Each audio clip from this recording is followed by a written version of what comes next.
Ridiculous Crime is a production of iHeartRadio. Hey, Zaron, you know what's ridiculous? Yeah, Elizabeth Dutton, I do. The fact that Pete Davidson and Machine Gun Kelly seem to be in a competition to win the role of young Beetlejuice. Knowledge is good. What? That was Siri just saying knowledge is good. Oh, well, hi, Siri. Yeah, welcome to the show, Siri. Well, yeah, everything that just happened is ridiculous. Part of our new brand partnership. Everything, that is ridiculous. The other thing that's ridiculous is posing as a psychologist in order to kite checks and scam coin dealers. Ooh, I like that. I knew you would.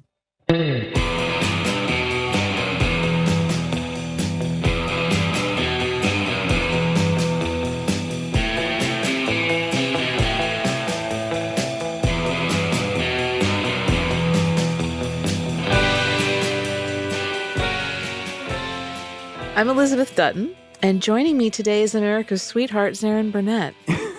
And this is Ridiculous Crime, a podcast about absurd and outrageous capers, heists, and cons. It's always 99% murder-free and 100% ridiculous. All right, yes. Zaron. Let's first establish that everything is a construct. What do you mean by that? Privacy, currency, language, race, identity, reality, television, gravity. Okay, gravity's not a construct. But we all buy into a social agreement that, like, our names are our names, money's worth a certain amount, you know, we share whatever the definition of a word is. I point at something, I say that's a table, we agree that, I go, that's not a chair. Yeah, right. I got you. So basically you're saying that our social agreements. Yeah, okay. Exactly. And so con artists are fascinating to me because they operate outside of that construct. Operate. I kind of was like pretending to be Australian. Operate. Yeah. You got to operate, see? And so they do that outside of the construct, but they don't devolve into hurting other people. They don't go that far outside of the social construct. I got you, Jim. So they just benefit from other people. Yeah. They trick them, they con them, but they don't hurt them physically or mentally or emotionally. So there are rules that even they won't break.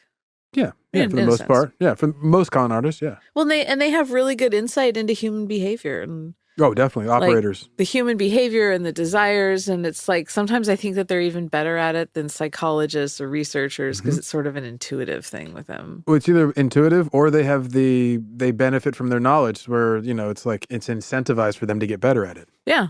And they are savants of the human condition. Ooh, I like that. You like that? I like that. TM, trademark.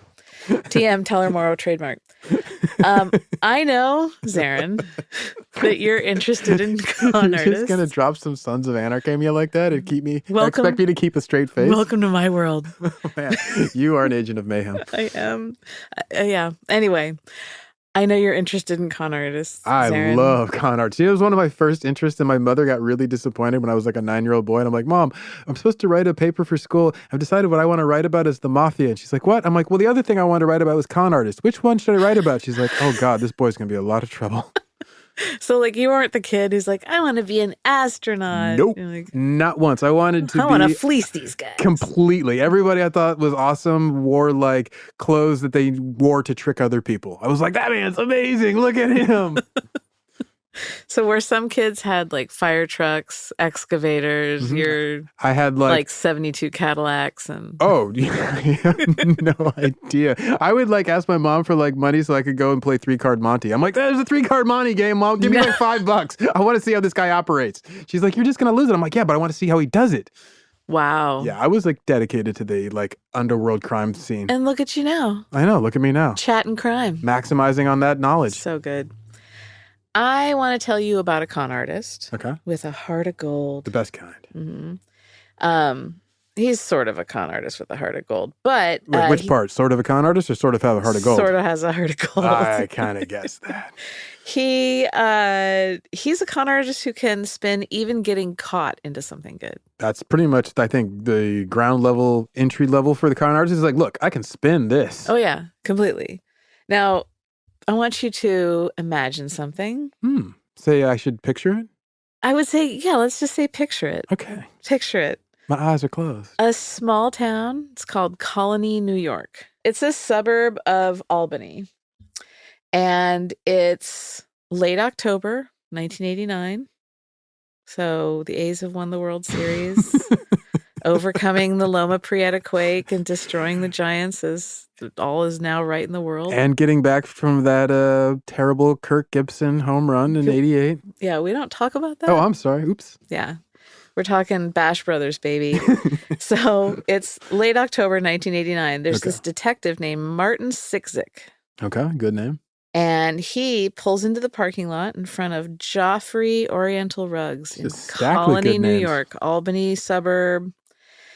The store owner has contacted the local police because a customer made off with 2 high-end rugs worth more than $22,000. Damn. Right? Story goes like this. There's this local psychologist. His name is Dr. Alfred P. Evans. Dr. Fred Evans. Yeah. Al. Fred. I don't know. Whatever. You can call me Al. Dr. Evans. He is very formal, Dr. Evans. So he comes into the shop a number of times over the last few months. Mm-hmm. He's new to the area. He's sort of in the process of setting up his home and his office. First time he comes into this rug shop, he admires really lovely rugs. He makes an arrangement with the shop owner to borrow some of them and see how they look in his house and if his wife likes them. Oh, you got to make sure that the people in your home like what you bring into it. And so I like that he's just like, I really like those. I want to put down some serious coin. Can I just leave them in my house for a little bit? I guess that's what you do. I don't know. I don't buy expensive rugs. Well, business, I mean, from what I listen to a lot of old radio shows, and from what I can tell from the old radio shows, business used to be a little different in terms of like, here, take it, try it, see if you like it, and then come back if you don't. Like, there's a lot more of that, like small business. Small business, exactly. At the time when it wasn't like, I don't want to say anonymous, but you knew the person who gave you the rug and you knew where they lived. So it was a little bit more responsibility. Yeah, you're not walking into IKEA and being like, exactly, give me a rug. Give this baby a test drive. Well, and I think too, it's like, this guy, though, they don't know him. He's new in town, but he's Dr. Evans. So they just extend a certain level. Yeah, because he's, this guy, he comes across super friendly, pleasant, really personable. Mm-hmm. Shop owner's like, yeah, test him out. Let me know what your wife thinks. So he brings him back and it's like, she's not quite happy with him. It doesn't really match what she's looking for. Let me try a couple more. But then he just stops in, on the regular just to say hi. On the last visit that he made, he looks around some more and he picks out one of the most expensive rugs in the store. And good eye. Good eye, exactly. And the guy, the shop owner feels like he knows him. So he says, yeah, here, take this. And then I'll throw in another $5,000 rug with it. And this isn't to like test drive. He says, I'm going to buy him. Okay. I mean, dang, right? Like, why is he throwing in a $5,000 rug on top of this? And he's not charging him for that? That's just like, I like you. I'm going to throw that in because you bought the expensive rug. I can't move to the rest of these people? You bought an $18,000 rug. I'll throw in the $5,000 for free. Okay. So Evans writes a check for the rugs, goes on his way. It's the last the store owner sees of him. Exactly. And, of course, the check bounces. It's like a rubber ball. Exactly. So now Detective Sikzik is in the store and he's listening to the owner just explain this whole thing. And the owner's just kicking himself. Like, how did I not see this? Sikzik says, you ever seen the Mrs. Evans? Nope. And Sikszik's not surprised by the answer because he's heard this story all over town. Oh, yeah. Nice. Dr. Evans getting busy. Yeah. 4 months earlier, Dr. Evans arrived in Colony, New York. This is a small town. Yeah. Well, I mean, it's like I said, it's a suburb of Albany, so that kind of bleeds into it, but it's a very Albany ain't small that big. community. Yeah, that's very true. So he's living at the time an hour and a half away in Springfield, Massachusetts. My sister used to live there. I know that town. Yeah. Does she know Dr. Evans? No, but the grandkids. Oh, no, I'm okay. kidding. Yeah. So he sets up his office in downtown Albany and hires a secretary, hangs diplomas on the wall, never sees a patient. What does he do with his time? Well, he cruises around Albany and Colony, and he has a new Corvette. So that's like a thing about him. If you're going to do it in a Chevy. What's Dr. Evans like? Well, he has a new Corvette. He's just palling around. He's making buddies everywhere he goes. He goes to North Star Bank, opens a checking account with $160. I don't know. Okay. Whatever. He's befriending all these local businessmen. He's going in, he's dropping cash in stores. Like he's making small purchases of stuff. You got to spend money to make money. And when he goes and he buys like a little thing, like, a bracelet somewhere, then he talks up to the store owner about bigger purchases. Yes. Oh, but what? I really like that Rolex. Let me check with my wife. See what con she man says. move. I like it. Yeah. He's jewelry stores, coin shops, oriental rug shops, all these things. So one day he goes into the bank and he deposits 2 checks totaling $53,000 into his checking account. Okay. And the checks are from his old checking account in Cincinnati that's under another name. The bank or him? The checking account was under his other name. Yeah. Okay. But the problem is there's no Cincinnati bank account anymore. It's already been closed down, but he has the checks from it and he's writing a check.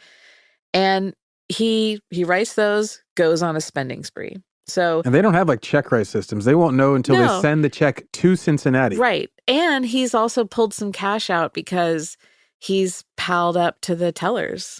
And, they're, we know him. He's a local doctor. Yeah, he's really charming. Dr. Evans. Right. So he takes a check from that North Star account and he buys $41,000 worth of computer equipment from the Sears Computer Center. Oh, boy. That's a lot, right? That's a good deal. He's got plans, is what I'm thinking. He tells them, like, what are you going to do? It's like 10 laptops or something. He says, I'm going to be doing some research on the prison system. Wink, wink. Yeah, exactly. Is he planning on busting people out? Like, how to avoid the prison system. But also it's like doing research. This is pre-internet for the public. Yeah, exactly. So what's he going to do? Just play Oregon Trail until the road runs out? Just making spreadsheets? Like He's hauling through Excel spreadsheets like nobody's business. He writes a $51,000 check for a 4.5 carat diamond at a local jewelry store. As one does. I mean, what day goes by that we don't do those sort of things? He cuts a check for $31,000 for some other just like assorted gold jewelry. This town, toe rings. When he got there, they must have all thought like, "Oh man, I'm making out," and he's like, yeah. 1 week later, I'm gone, y'all. Exactly. He tricked a coin dealer into taking a check for over $31,000 in exchange for 80 maple leaf coins. Wait, the maple leaf, those are the gold ones? Yeah, they're gold. Okay. Maple leaf gold coins. Yeah. Wow. Coin dealer says Evans he says to him, like, I'm going to have to wait until your check clears, to give you these coins. Evans is like, no problem. And he's just chatting up everyone in the coin shop, and the dealer he'd set the coins on the counter, and Evans pulls out the check. And the dealer goes down to the other end of the store to help someone. And the customer that Evans is chumming up to, they're chatting. He says, look, because that customer hadn't heard the whole thing about you got to wait till the check clears. So he's like, look, I got to get back to the hospital. Can you give him this check? Signs it, hands it over, takes the coins, bounces out. And off he goes. I've got to get back to the hospital. Yeah. He's like, my pager. Yeah. And so there's Detective Sikzik at the rug shop. It's got all these local merchants who are just like been screwed by this doctor. Doctor's not in his office, nowhere to be found. There's all this stuff. The wife, no one's ever seen her. Sikzik knows a con artist when he sees one. Or when he hears about one. Yeah, right. He also knows that a con that's this swift and strategic is not going to be a one-off. So Evans messed with the wrong Sikzik. So let's take an ad break, and when we get back, I'll let you know what the good detective did next.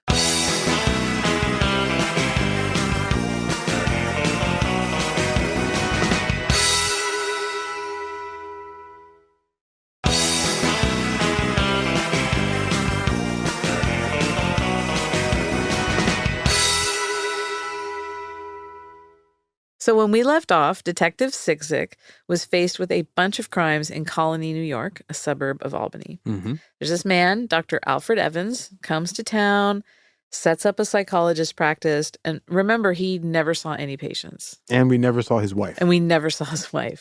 He made pals, spent a little cash. In a 2-day period, he makes fake deposits at the bank and writes bad checks for more than $148,000 worth of stuff. I was wondering, I'm sitting here trying to do like the math in my head from what you said, but I couldn't keep them all in my head. I'll do it for you. So thank you. 148. Dang. Then he's gone. So Sikzik knows that, someone had to have some experience to pull this off.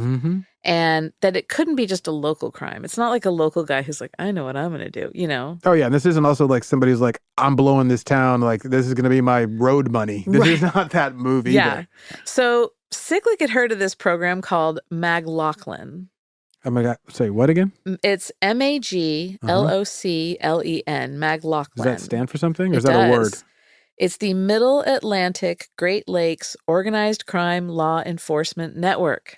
Someone's like, we got this new task force. We're going to call it McLaughlin. They're like, you guys, there's this new thing called acronyms. Yeah, exactly. I'm going to push it. I'm redlining on the acronym here. And what that is it's what's called an RISS. I don't know what that is. God bless an acronym. It's a regional information sharing system. Okay. And so basically a network of cops. Completely. Okay. It's a network for law enforcement agencies, local, state, federal, tribal. In this case, for McLaughlin, it's Delaware, Indiana, Maryland, Michigan, New Jersey, New York, Ohio, Pennsylvania, District of Columbia. That's an odd mix. It's like kind of like the Delmarva area and then the Great Lakes. Yeah, it's a weird little, but there are 6 of these that in the nation. They divide the country up into 6 sections. Oh, interesting. And like the Texas one's gigantic. It covers most of the South and stuff. So they share information and they track criminal activity and trends. Okay. Which is, it's a good to have that information sharing. You always hear the stories of like jurisdictions not sharing information. Yeah, it's been a big problem. So Sicklick, he puts his case analysis into McLaughlin, and then it starts processing it. He takes everything that happened in Colony with Dr. Evans. The system spits out 12 similar cases, and they start in Asheville, North Carolina in 1987.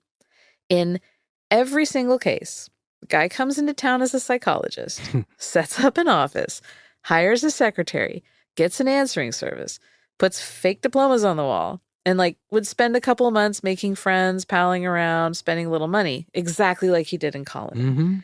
In each case, he also bought a bunch of computer equipment, and sometimes he would take out classified ads trying to flip that computer equipment. I was wondering if it was for something or if it's just good value for him. So he knows something the rest don't know. Okay. Right.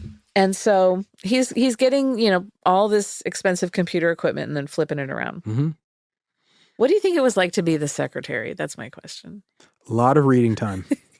He would hire them from local employment agencies. So they show up. He has them sit at the front desk at the office. I'm sure there's filing cabinets. Are they empty? Just blank paper. Stapler with no staples. I mean, I'm kind of just based on the position and the time. I'm guessing it's a young woman he hires, right? Yeah, I mean, usually unless you're really rich and you're traveling on ocean liners, you don't have a male secretary. Right. So she just sits there all day and does what? Does the phone ever ring? Probably. Yeah, I'm probably guessing not. Is it weird for her that there are no patients coming in? Once again, probably guessing not. She's like, oh, this is a great job. Does she think it's a drug front? Well, there you go. That's a consideration. How smart is she? Is she like, I have lucked into the absolute easiest 3-month secretary gig ever? I think she saved the 3-month part. Yes. She's like, I've lucked into the easiest secretary gig ever. Well, and then did she ever get paid? I'm guessing no. Yeah. So is he supposed to, I suppose in those cases, he's supposed to pay the agency.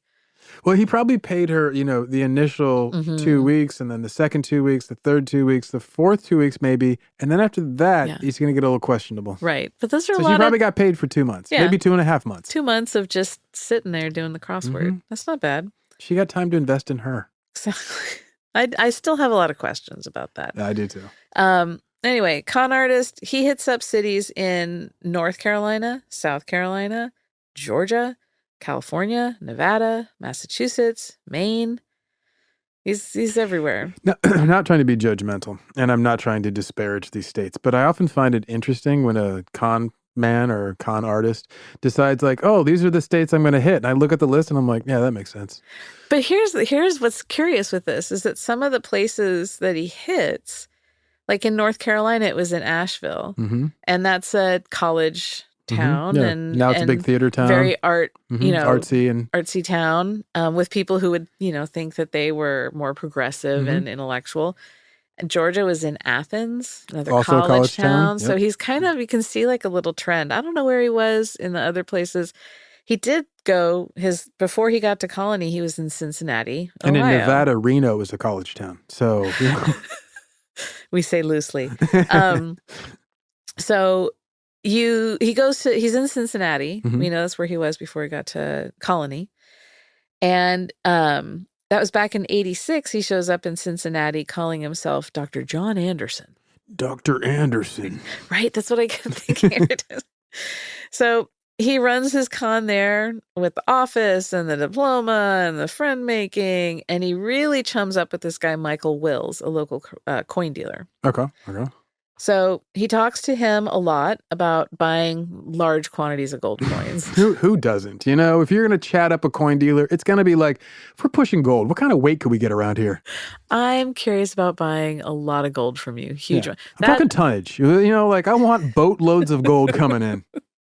So he just goes and chats with him. Mhm. Why this isn't suspicious to the coin dealer of this guy I've never met before comes in, introduces himself, and just wants to talk about. I'm guessing he's lonely. He's a coin dealer. So maybe there are not a lot of people who are coming in going like in 1986, hey man, I got this double eagle. What's it worth? You know? Because he wants to butter him up though. So Dr.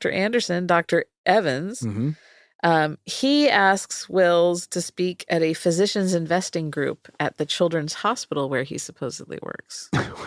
So these imaginary doctors at the Children's Hospital are going to want to hear what a coin dealer has to say about investing in the future of gold. Right. Okay. Right. All right. And this guy goes for this. Yeah. And yet no doctor has ever come in and talked to him prior. He's like, no, this is a big growth area, man. These doctors, they would be into gold and silver. What else you got? You got platinum? They love that stuff. Well, I mean, don't you think that as Evans/Anderson is buttering up Wills, he's like, God, you know so much about investing. Mhm. You should come and talk. And Wills is thinking, finally, I'm being appreciated. Someone appreciates this knowledge that I have to share. This, honestly, when I was a young man learning about con artists, it taught me a lot about humans and what motivates them, because con artists get this. And the short part of con artists is it's short for confidence. Yep. So they will play on a person's confidence and they will let you believe that like, oh, I am interesting. Oh, I am a really knowledgeable person. And hey, I got good ideas. The person's like, yeah, yeah, you do. Oh, Yeah. totally. You should meet my imaginary doctors at this children's hospital. Well, I'm gonna tell you, I'm gonna break it to you. There's no investing group. What? I know. am shocked. Please take a picture of my face so I can see what I look like when I am shocked. Evans/Anderson winds up ordering 30 grand worth of gold coins from Wills. And Wills is like, that's great. I'm so glad that we're in business together. I'm going to bring those coins to the hospital to give them to you in 2 days' time when I do my speaking engagement to your investor group. So let me meet you out front, and then we'll get you parked, and then... and Evans is like, great. Yeah, come speak to the investor group and bring the coins. It's perfect. So 2 days later, Wills shows up at the hospital bright and early. Evans/Anderson meets him at the entrance, takes him to a private room where Wills can hand him the coins. He does the thing. He meets him at the entrance. See, I watched enough of like... He let him get in the building. Yeah, this is like a Rockford Files plot. The Evans was in the elevator and Wills goes to get him. He's like, oh, hey. No, this literally is like Rockford Files plots. Like I've watched how con artists do it. They stand in the building and they come out like they're talking to somebody. And that's like, what he did. Yeah. That's what he did. Because then he was like, all right, catch you later to some doctors who were like, all right. That literally, this is amazing. He must watch the same Rockford Files I do. Does. So Evans/Anderson, he gets Wills in this room, gets the coins from him. He's like, they let me use a safe upstairs in the hospital. So I'm going to go put these coins in the safe. If you could just sit tight. Oh, man. BRB. Going to be right back. So Wills is like, all right. Cool. And he sits there. Yeah. He's like, is there a coffee machine? I can get maybe a little hot Java? And he keeps waiting. Oh, yeah. And he's sitting there. And then he finally gets tired of waiting. As the seasons change. So he goes up to a desk nurse and says, can you page Dr. Anderson? And she says, don't you see? Dr. Anderson's the mother. No, there's no Dr. Anderson. Yeah, she's like, what are you talking about, Dr. Anderson? Doctor Who now? Doctor Who now. And the what's his bucket? Dr. Anderson. No, we don't have one named that. And so from there, the phony doctor takes off to Colony. And I'm out. And I'm out. So in Colony, as Dr. Evans, he deposited the checks from Dr. Anderson in Cincinnati, plus some other from a Dr. Miller. Oh, you're going to mix it up, And he gets to know the tellers. Like I said, they trust him. They have confidence in but wait, him. One question. The checks, they're from a Dr. Miller. Uh-huh. So he's taking the money out of the one account that he has it going into and then moving it. Okay. Yeah. I'm just trying to keep up with this.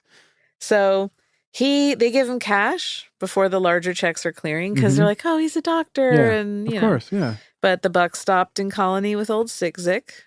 Sick Zick had the entire region aware of this guy now. Like, because he's plugged him into the McLaughlin group. Come with it, Sick Zick. The McLaughlin group now, it's over. Sick Zick was tireless in tracking this guy. 2 years. 2 years he spent tracing where he had been and then finding new instances where he would pop up. And it was like he was always like 2 weeks behind him. So he finds out that he called himself Dr. Evans, Dr. Anderson, Dr. Miller, Dr. Brown. He has a ton of bank accounts. There's all these items that he has essentially stolen over the years. This feels like a Tom Hanks movie. Like he's sick. Just wait. Okay. So on October 30th, 1991, the TV show Unsolved Mysteries did a segment on the con artist. Okay. And the part where Wills gets ditched in the room in the basement of the hospital is really funny. Okay, Unsolved Mysteries. I'll check it. Because the actual Mike Wills plays himself in the reenactment. That is priceless. Jackie Robinson's his own life story. Completely. He talks about how he fell for everything because the guy said he was a doctor and he was so sure of himself. He was confident. There it is. And he's just so honest and transparent about how he got conned. Yeah, also, I not that I feel bad. But he's a good actor, too. Oh, that's good for him. Really Maybe he has a future there. The best part is when he's just like sitting in the room by himself. Yeah, I thought just about to say, I feel like this guy has some loneliness issues. And I bet he's a really good and kind and decent guy, too. That's the damn shame of it all. Completely. And so the episode showed photos of the guy and listed all the aliases, and it paid off. Nice. Right? Look at y'all. January 20th, 1992. Roanoke, Virginia. Imagine it. I'd rather not. Okay. Can I take a pass? The FBI office there gets a tip that there's a man calling himself Dr. Alfred P. Evans. Hadn't switched up the name. That's the big mistake. Staying at the local Days Inn. I bet he was doing it because he hadn't cleared the money yet. He needed the old identity. Yeah. Well, and he was using other people's. He was taking Social Security numbers from people in retirement homes, and then some of them he was using his actual Social Security number. And you can also, well, I'm not going to tell people. There are other ways to get Social Security numbers. They have to pay $9.95 for you to get them this booklet. Let's just say it involves children. Yeah, so the feds swoop in and they pick him up at the Days Inn motel. And he had a ton of evidence on him. So they arrest him and they run his prints. And they get a hit. Oh, he didn't iron off his prints? Not a professional. They knew this guy's name and his story. Okay. Now, let's take a break. When we get back, I'm going to tell you about a man named Michael Sabo.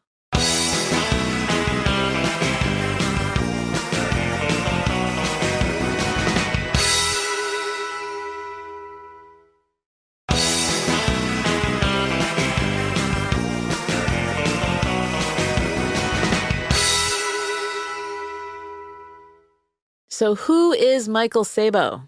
Peter Sabo's brother. Yes. Michael John Sabo. Was I close? No. Damn. Was born in 1945. I didn't know there was going to be a quiz. You haven't been taking notes? No. Can we talk about Chris Sabo? I know about him. I don't know this whole Michael Sabo. The 1990 Reds. That you can quiz me on. No? Right. But I'm trying to educate you about Michael Sabo. Can I educate you about Norm Charlton and his bad haircuts? No. Okay, fine. You go. Michael Sabo, born in 1945 in Pennsylvania. Great state. Right? At some point in the 70s, he's found guilty of interstate transportation of forged securities, stocks, and bonds. Now, I just want to know, did he forge securities, forge stocks, and forge all bonds? Of them. He's just like, I'm all about of them. it. He's all, this is because I got a pants full of bearer bonds. What's up with bearer bonds? Has anyone ever actually seen a bearer bond? Ever since Die Hard, I've always wanted to know what a damn bearer bond is. And everyone's like, these are German bearer bonds. I'm like, I don't think those are real. I've never seen these on Rockford Files. It just sounds so good. Doesn't it sound so official? It does. So he gets sentenced to 8 years at Allenwood Federal Prison Camp in Pennsylvania. Good prison. Are you familiar with the various types of federal facilities? Actually, I am, because of just, it doesn't matter. But go on. I'm intimately familiar with them. That's true. You actually have worked. I used to get out on a Monday night and go right back in the next day. Dang. Yeah. I taught college courses at a federal prison. And it was by far the best teaching experience of my life. Oh, best students I ever had. I totally can see that. Where I taught, the facility was split into two parts. There was the yard and the camp. Mm-hmm. The yard is like your traditional notion of a prison. It's a fortress. Yeah. And cell blocks. You had to go through those man-trap security doorways, the double things, gun towers. Like I'd go in, be signed in at the front, go through security, get escorted across the yard to the education building, teach my class, get escorted back through the yard to the front entrance, sign out, head home. Super tight regulation on everything. I couldn't have any metal at all in any of my clothing. So no underwire bras, nope. And no like shoelaces with metal laces? Well, I had the metal shoelaces. I had just trying to see if you're paying attention, I had to weld Dutton. myself in and out of my shoes every day. Well, there were like colors you couldn't wear. I used to wear a lot of olive green, and you can't wear it because they wear olive. Some of the inmates are wearing olive, and so I just, blend right in. Why couldn't it be orange? I don't wear a lot of orange. Right, exactly. So everything's super controlled. No cell phones or electronics. There was a big thing about Apple watches when I was there because you couldn't just have that as your watch. But we didn't have a clock in the classroom, so I had to keep my watch on. Anyhow, so that's where I taught night classes, was in the yard. That's cool. Now, the classes during the day were at a different student cohort, but at the same location. Mm-hmm. And that was in the camp, which was like across the parking lot from lower the main. Security and yeah. Okay. So it's separate from the fortress area. And in those days, like I drove up to the camp building, parked, got out. The person managing the education department that day would come out, let me into the building. Mm-hmm. Like I didn't get security, nothing. And then they would go back to their office and I would just like cruise down the hall to my classroom. Someone would be like in the art room playing the guitar. I'd be like, hey, what's up? So this is like the white collar section of the prison? Okay. Yeah. Well, and they would get in there because of like whichever crime, like if they had a, milder crime, I suppose, but then also good. Without enhancements, I imagine? Yeah. Okay. No and good behavior. And so they become like a trustee. Okay. And the inmates at the camp all had jobs. So like cooking in the main building, they did landscaping, that sort of stuff. Mm-hmm. And there was no giant fence around the whole thing. So it's possible for these guys to just like walk away, I suppose, if they wanted to. Now, I imagine though this is in the Carolinas, so this is surrounding by the woods? Yeah. And so it's thick woods all around it, and there's like a road that circles the whole property, and continuously all day long, there's a pickup truck with two dudes with shotguns in it circling around. Oh, like Cool Hand Luke style. Yeah, that keeps you from just strolling off. I had a student who arranged a little rendezvous with a lady in the woods and got caught. Ooh la la. Yeah. And so they put him in solitary and then just transferred him to another facility. I hope it was worth it. Who knows? So, but yeah, he went out into the woods, but he didn't leave completely. You're like, why not go all the way? Right? If you're gonna just break out, break for the highway. He's like, look, I just needed to get into something, and I'll be good. Exactly, and I'll pop back up. So Sabo is at the camp part of the prison, and he had a lot of opportunities to bounce out. And in 1979, he took one. I'm guessing he did. Yeah, just strolled. He was on the run for 13 years. Yes, my man. 13 years. And in those 13 years, he did the following. All right, hit me with it. He posed not just as a doctor and psychologist, but also as an airline pilot. Oh, God. When he was on a flight from New York to Miami, he said he was an airline pilot and sat behind the controls of a 727 100 series jet with 120 people on board. I pray to God he was not the only pilot. We couldn't like have been. I know that usually they're running on autopilot, so he probably didn't have to do much other than land or take off. He just sat but I'm there really and hoping drank coffee and made small talk. Yeah, it's like, oh, is it lasagna or steak on the flight today? The like inflatable pilot popped up next to him. I'm having total like airplane. I know. So he had uniforms for like TWA, Delta, United that he would wear. I like his commitment. It was a good way to gain confidence and trust. You dress as a pilot. I thought you meant it's a good way to gain confidence. Like himself. I got this uniform. I feel like more of a man. He was feeling really insecure and untethered after he fled the prison camp. And exactly. He's like, I don't know who I am. I just want to be proud of me. I need somewhere in society to be. I'm a captain now. I'm the captain now. I'm worth something. Yeah, no, so that other people would be confident in him. Okay, gotcha. Gain their trust. Right, con man, got it. He delivered a baby while acting as a doctor in a Texas hospital. You got to set me up on that. He just jumps right into, he's in a room delivering babies. Yeah, okay. And I like to imagine he walks down the hall, hears the lady screaming, goes in with like a catcher's Takes off his pilot's uniform. Yeah, in a pilot's uniform with a white coat over it. He's like, I'm going to get some scrubs. Just takes the catcher's mitt, grabs the baby, and is like high fives someone and then tosses it to the nurse and keeps walking. Oh, dude, my sister had a kid, her second kid, and the kid came out and there was a nurse there who was like a friend of the family who was in the room, and the kid came out so fast because my sister's pretty strong, so maybe she put a little English on it. So she squeezed that kid out, and the nurse is like supposed to catch the kid. The nurse faints. This is like a nurse who's like a nurse for 20-something years and basically almost has the baby drop. Luckily, the baby like basically lands on her as she faints. Wow. Yeah, right? I wonder what else was going on in the nurse's life. I do too. So he delivers the baby and it winked at him. And then he won a case while impersonating an attorney in Baton Rouge, Louisiana. I mean, who hasn't done that? Of course. He became a deputy sheriff in a South Carolina jail 6 weeks after he escaped from the federal prison in Pennsylvania. That is amazing on two levels. One, he escaped a federal prison, and then his thought is, you know what? I should probably become a cop, and I should, well, at least a fake cop. Just work through some I'll of these go back issues. into a jail. They would never look for me there. He puts the pilot's uniform on, and then the South Carolina jail deputy uniform on top of that. So he has that inner confidence. Exactly. But he's like, I got to work through Personal these issues esteem, first. Social esteem. He posed as an Army colonel and a Navy commander. Now he At had the been same in time, just like half a uniform.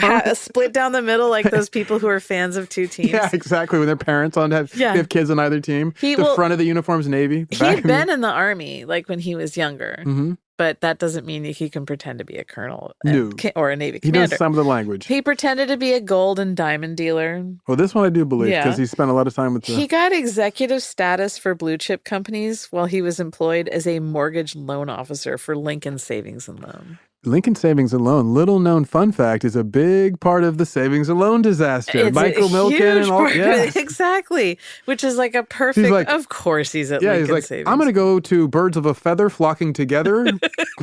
So he also went to Florida and got 8 different plastic surgery procedures done. Oh, wow. He had facelift, cheek implants, like he rearranged his whole visage. Wow. So he's like one of those like old Robert Mitchum movies. Where he's like, oh, I've got the total thing. I'm now a new person. Oh, yeah. And then it's like he probably went and got like one of those free, what do they call that when the pilot flies? Or what is it? Deadheading. Deadheading. Yeah. So he's got a face wrapped in gauze and he's got the whole pilot's uniform with the hat. He looks like the Invisible Man, but in a pilot's uniform. And they're like, what happened? He's like, I can't talk about it. Yeah. We lost one in Macho Grande. I have a drinking problem. So he's all jazzed up on his face. Mm-hmm. And he was quoted as saying, I never used force on anybody. My personality and non-criminal look helped me get in the door a lot. The only time I ever had a gun in my hand was when I was in the military. I bought suits and tried to play that role. I'll give it to him. So, 1992. Good year. He's arrested by the FBI in Virginia. Okay. And he was convicted of grand larceny for the Colony, New York stuff. They catch up to him. Oh, yeah. No, they said the FBI gets him. Yeah, but I mean, like, they catch up to him. They're like, oh, brother, we got you on a. Well, they ran his prints, and then they had, like, they were able to connect the dots, and he had evidence on him. So he gets 2 to 6 years for the stuff in Colony that Sick caught him on.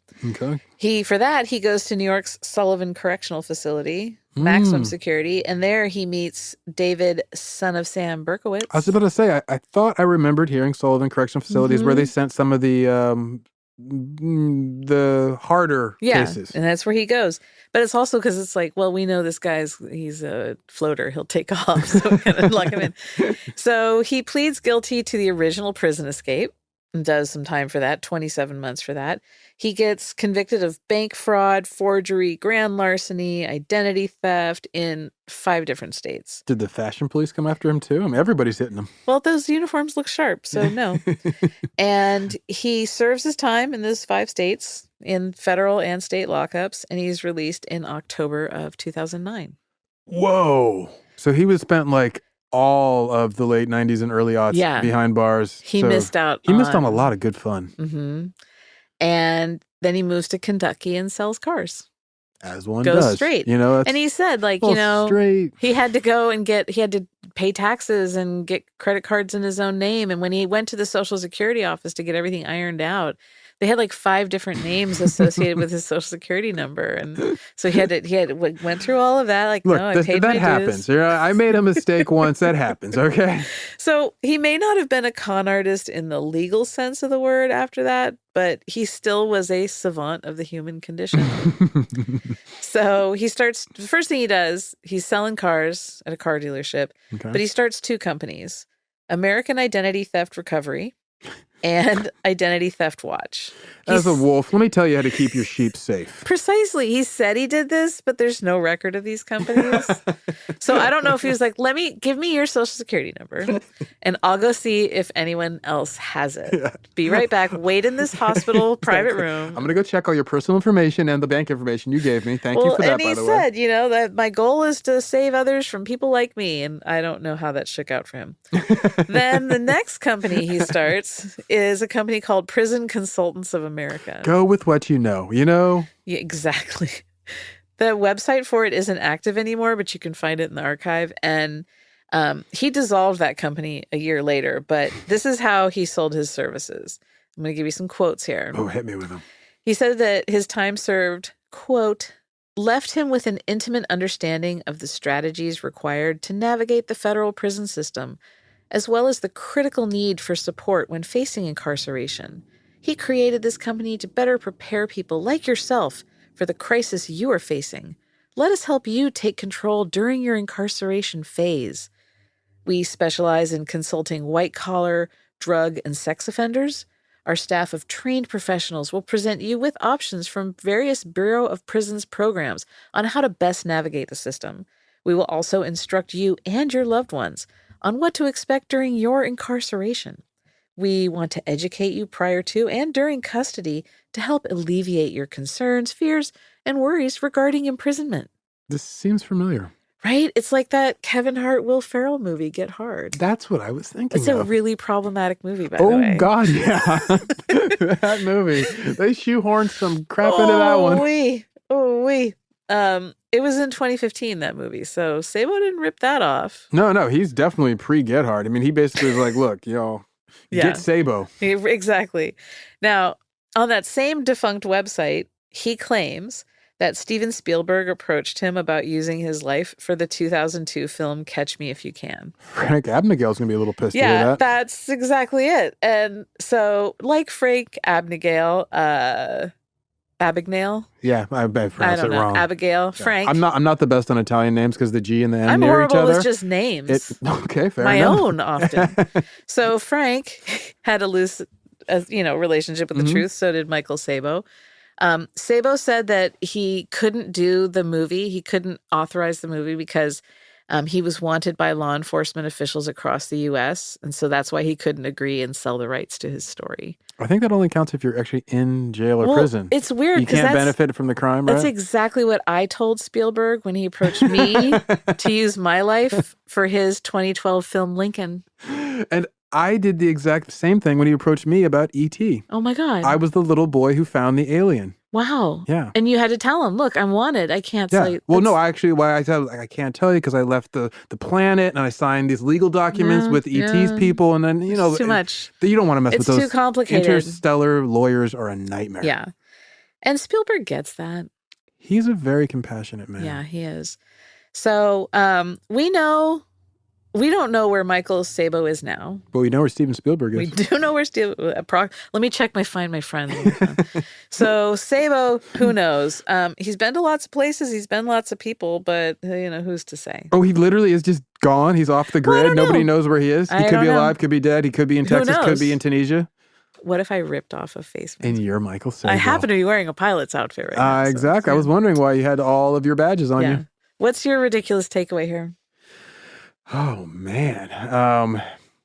Basically, I know this is going to be really petty, but if you're a con artist and you go to a new town, don't use your old identity. Like, just really commit to the bid and just keep it going. Because that seems to be a real place that he got caught, is that he got a little greedy on the, like, I need to move these funds and we need to move these funds. If he would have waited a little bit, he could be just raking it in crypto and NFTs. But no, he had to go greedy in the 90s. Wrong time to be greedy. Well, and he created a lot of links in the chain by jumping from, I mean, I understand that he had to use the defunct bank account checks to open, but like that just connected him from city to city. It literally became a paper trail. By the way, you said he's still alive, we assume, or possibly. Who knows? We don't know where he is. I'd be willing to bet you he is definitely knee deep in some crypto right now. Oh, completely. Yeah. If he's kicking it. Yeah, I mean, that's just a space made for this kind of stuff. Somebody who studied con artistry. Well, I thought about that a lot, too, is that he was really lucky to be doing this in the pre-internet age. Like, completely. It allowed him a lot of stuff that you can't get away with now. Well, but I think he would have just upped his game and gotten away with new stuff. Yeah, exactly. That's true.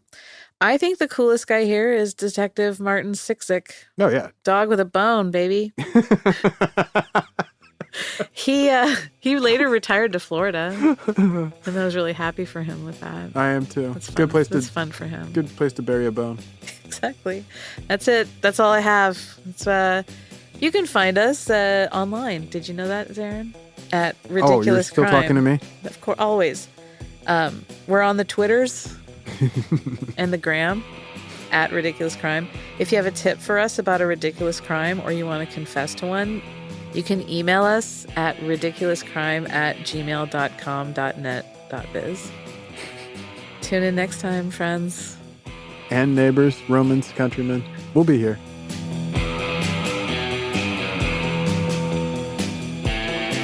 Ridiculous Crime is hosted by Elizabeth Dutton and Zaron Burnett. Produced and edited by Dr. Dave Evans Anderson Miller Kustin.